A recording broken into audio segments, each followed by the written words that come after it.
باللہ من الشیطان الرجیم بسم اللہ الرحمن الرحیم نحمدہ و نصلی علی رسول الکریم انشاءاللہ ماشاءاللہ سبحان اللہ. السلام علیکم ورحمۃ اللہ وبرکاتہ.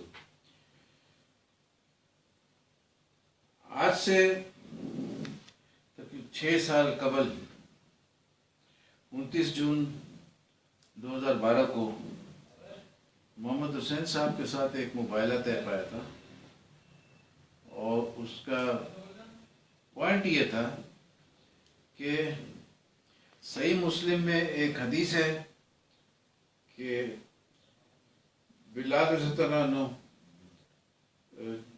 اچھا کھجور، ردی کھجور دیتے ہیں 4 عدد، اور بدلی میں 2 لے لیتے ہیں اچھا کھجور، اور پھر رسول پاک صلی اللہ علیہ وسلم کو کھانے کو دیتے ہیں. تو کہاں سے لایا؟ تو بولے کہ ایسا میں نے تبدیل کر کے لایا. تو رسول کریم صلی اللہ علیہ وسلم فرمایا یہ عین سود ہے.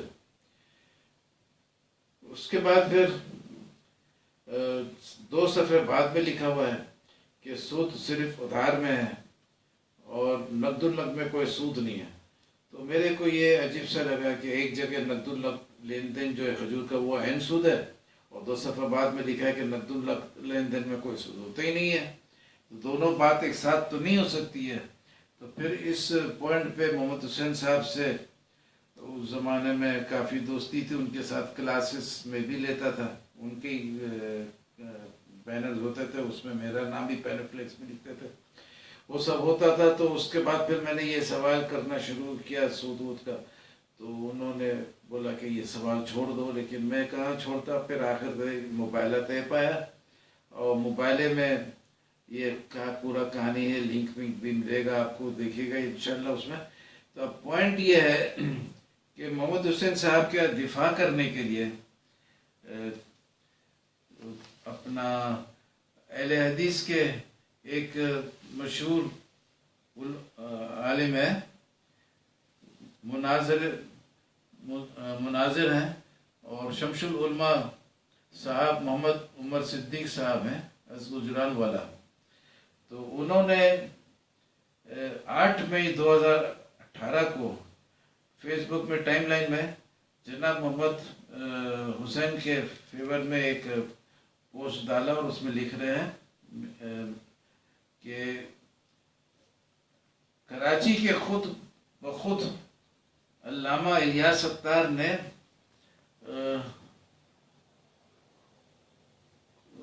محمد حسین میمن کے خلاف ایک پوسٹ چڑھائی ہے، جس پر میں نے الیاس ستار کو تنقیدی تبصرہ کیا، جس کو ڈیلیٹ کر دیا گیا.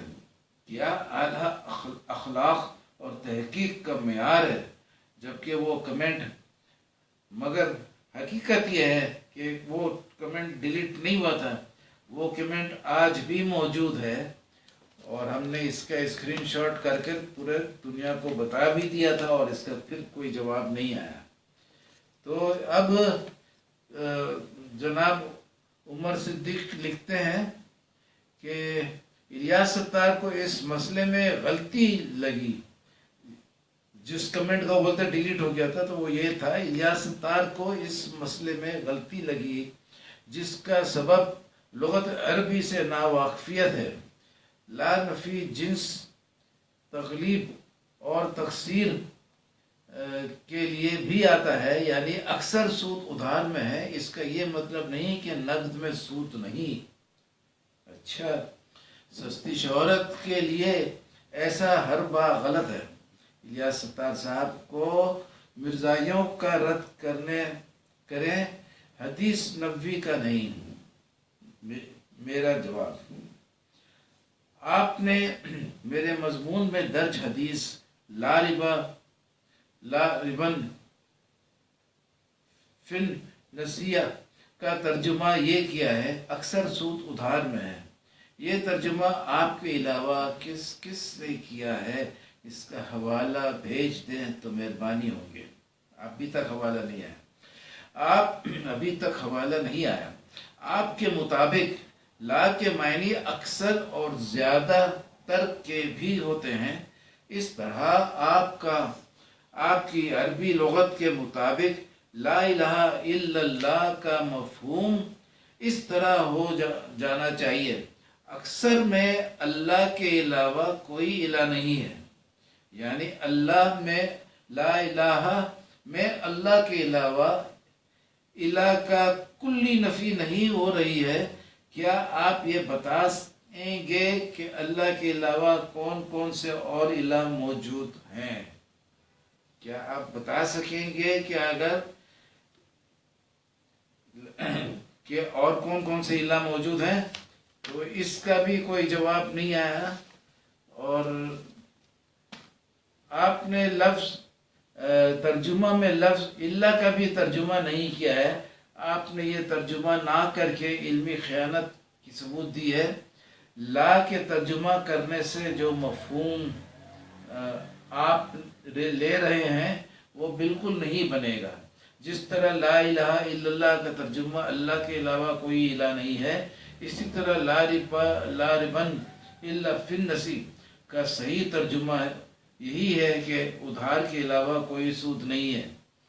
قرآن شریف کی آیتوں بقرہ 278 79 80 میں صرف اور صرف ادھار والے سود کا ذکر ہے، جبکہ پورے قرآن میں نقد میں سود کا کوئی ذکر نہیں، اور نہ تورات میں، نہ زبور، نہ انجیل، کہیں بھی نقد النقد کا سود والا لین دین ہونا کہیں بھی ذکر نہیں ہے، دنیا میں کہیں بھی ذکر نہیں ہے، دنیا میں کہیں بھی ذکر نہیں ہے۔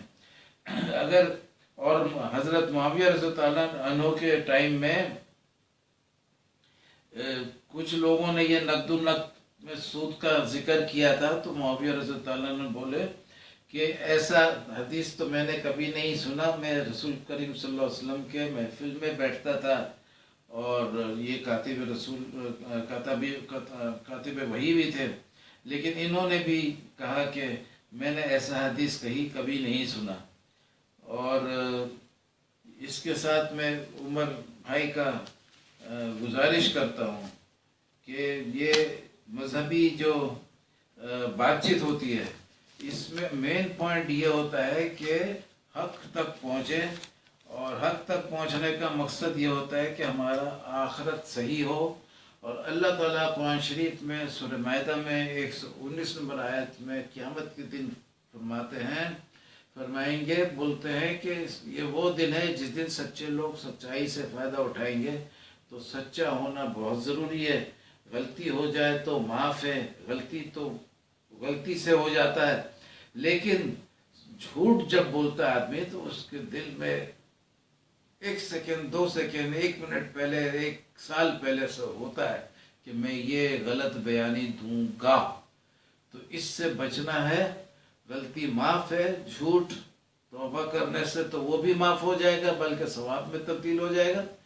تو آپ مہربانی کر کے اپنا آخرت اور اپنے سامعین کا آخرت بھی سدھارنے کے لیے سچائی کو اپنائیں، اور محمد حسین صاحب کو بھی بتائیں کہ وہ بھی سچائی کو اپنائیں۔ ان کے تو جھوٹ ابھی حال ہی میں آپ ضرور دیکھے ہوں گے۔ مہربانی کر کے، اسلام سچا مذہب ہے، مسلمان کو بھی سچا ہونا چاہیے۔ وآخر دعوانا الحمدللہ رب العالمین۔